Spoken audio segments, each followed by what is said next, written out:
સુરતમાં તંત્રના પાપે પહેલા 2 વર્ષના માસૂમનો ગટરમાં પડવાથી જીવ ગયો અને હવે એક્ટિવા ચાલક ભોગ બન્યો. એટલે સુરત મહાનગરપાલિકાએ નક્કી કરી લીધું છે કે સુધરે એ બીજા, મરે તો મરવા દો. સુરતના ડેપ્યુટી મેયર નરેન્દ્ર પાટીલે વાતો કરવામાં અને દેખાડાઓ કરવામાં એક્સપર્ટ છે. કારણ કે જ્યારે 2 વર્ષનો માસૂમનો જીવ ગયો ત્યારે તેણે સ્ટેટમેન્ટ આપ્યું હતું કે બીજી વાર આવી ઘટના નહીં બને તેનું ધ્યાન રાખીશું, દાખલો બેસાડીશું. પણ સાહેબ, આ બીજી ઘટના બની ગઈ. તમારા નાક નીચે સુરતમાં આ હદે અવ્યવસ્થા છે.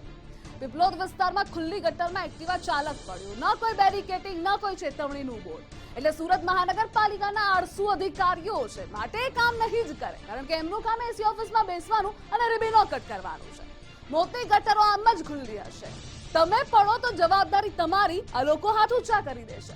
સુરત મહાનગરપાલિકાનું નાક કપાય તો પણ તેને નથી પડી. તમારા વિસ્તારોમાં સ્થિતિ શું છે તે જણાવો. આવી જ અપડેટ્સ માટે આપ જોતા રહો ગુજરાત.